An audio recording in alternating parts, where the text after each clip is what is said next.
कई दिनों के बाद शायद मेरे आवाज की खनक को अब थोड़ा सा महसूस पूर्व सैनिक विजय कुमार की हत्या के बाद जो वेदना से साथ गले ने साथ छोड़ा था, कुछ भाजपाइयों के द्वारा खेद प्रकट करने से या गलतियों को महसूस करने से शायद दिलों को ठंडक मिला, थोड़ा सा ऑल इज द वेल कहने का अवसर मिला और थोड़ी सी सुसुमता आई है। वजह इसके पीछे भी एक छोटा सा, आप जानते हैं, जो 20-25 दिन से जब अपने बुद्धि विवेक के अनुसार पैरासीटामोल सेट्रिजिन का कॉम्बिनेशन खाते खाते जब चूंकि सिंपली आप जानते हैं कि मैं भारत में रहता हूं, अपना भारत, और उसके बिहार में आ गया हूं। अब मोरा गांव, मोरा देश की पॉलिसी, मेरा बिहार, मेरा अभिमान, मेरा स्वाभिमान के साथ हम इस सोसाइटी में आते हैं, इस समाज में आते हैं, लेकिन पाते क्या है और देखते क्या है, जिसे आप सिर्फ महसूस कीजिए, महसूस कर लीजिए कि जो डॉक्टर साहब आपको खूब सलाह देते होंगे कि पैरासीटामोल खाने से गुर्दा, लीवर सब फेलियर हो जाता है, लेकिन अपने सरकारी हॉस्पिटल में पैरासीटामोल के अलावा मिलता ही कुछ नहीं है। तो भाई हम अपने जो शारीरिक कष्ट को दूर करने के लिए पैरासीटामोल सेट्रिजिन का सहारा क्यों ना ले लें।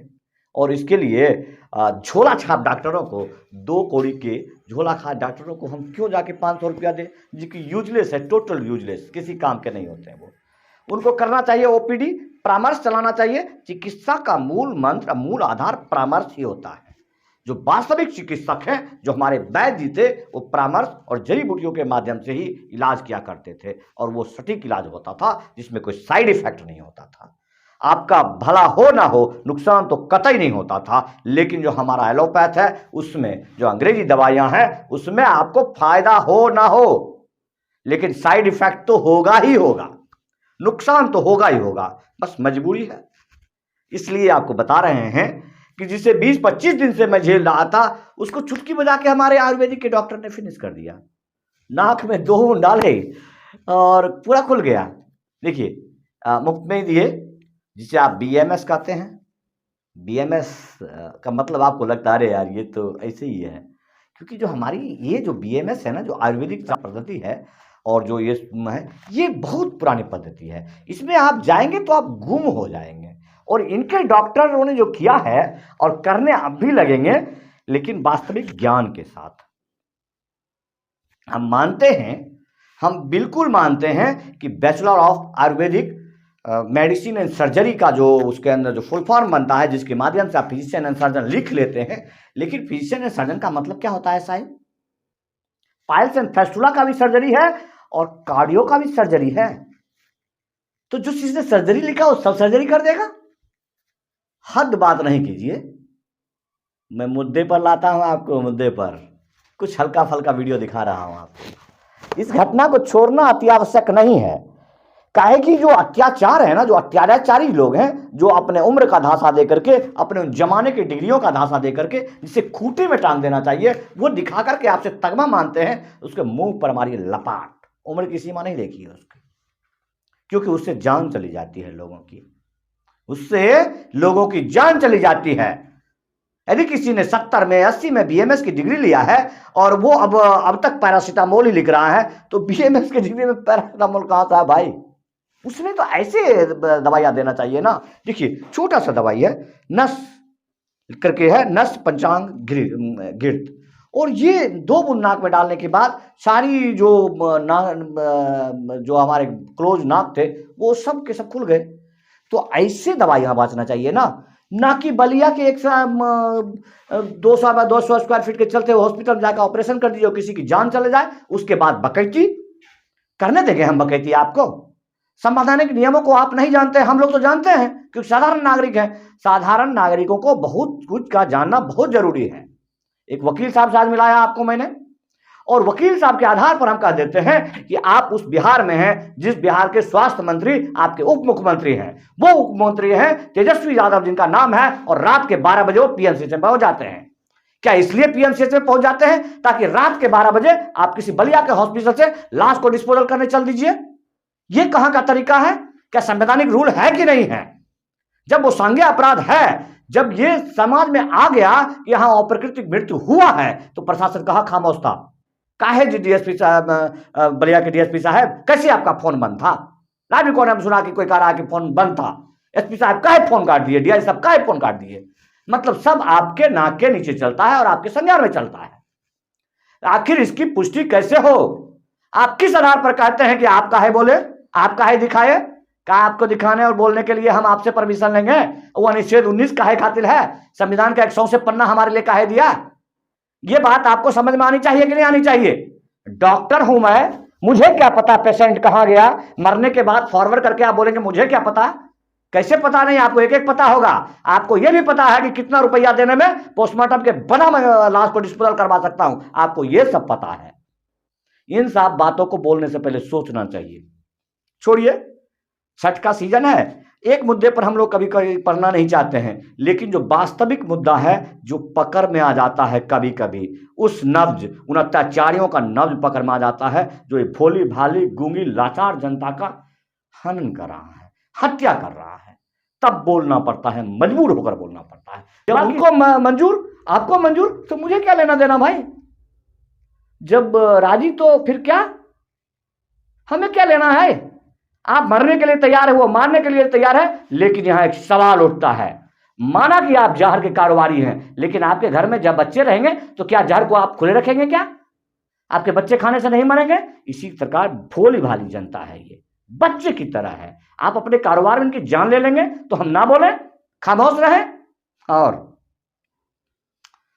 कुछ ललबबुआ किस्म इंसान जो है ना, ये सोशल मीडिया में और व्हाट्सएप यूनिवर्सिटी के क्वालिफिकेशन से पीएचडी किए हुए जो कुछ लौंडे प्रकार के हैं, जरा उनको मैं बता देना चाहता हूं। बच्चे जरा ध्यान से, कितना आसानी से तुम लिख लेते हो कि संतोष राय को दिक्कत हो जाएगा। अरे तुम्हारे द्वारा फैलाए हुए दिक्कत की वजह से तो मुझे आना पड़ रहा है, तो मैं दिक्कत से डरूंगा? हाल बुरा कर दूंगा, हाल बुरा। न भागने का जगह मिलेगा, न सोचने का जगह मिलेगा। गिरेबान पकड़ के बीच चौराहे पर इतना जूता मारूंगा, इतना जूता मारूंगा कि सोचना पड़ जाएगा तुम्हें कि किसको बोला कि दिक्कत हो जाएगा। मुझे दिक्कत हो जाएगा।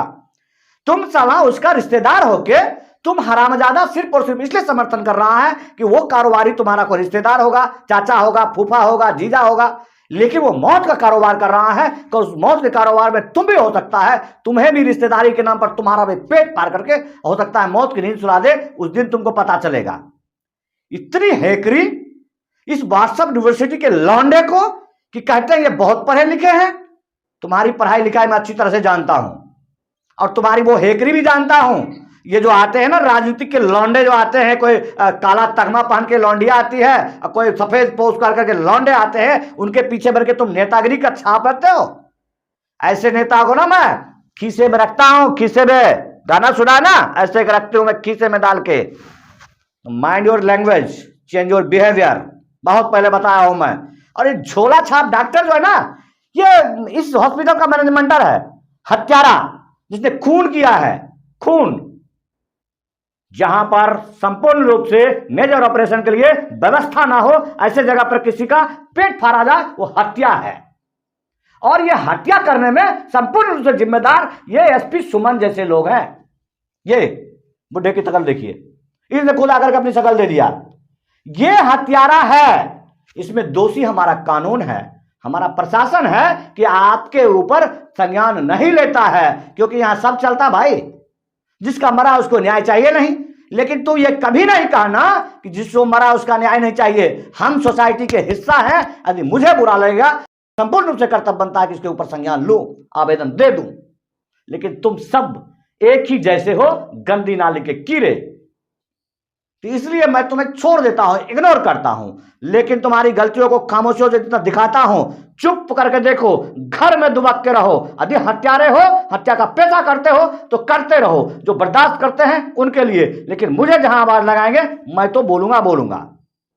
इसलिए आखिरी बार समझ में आ जाए तो समझ लेना, बिहार सरकार से, बिहार के उप मुख्यमंत्री, स्वास्थ्य मंत्री श्री तेजस्वी यादव से भी दिलों से कहना है, कानून बना दीजिए, बिल्कुल नियम कानून बना दीजिए कि कहां पेट फाड़ा जाए और कहां पर हाइड्रोसिल को खोला जाए।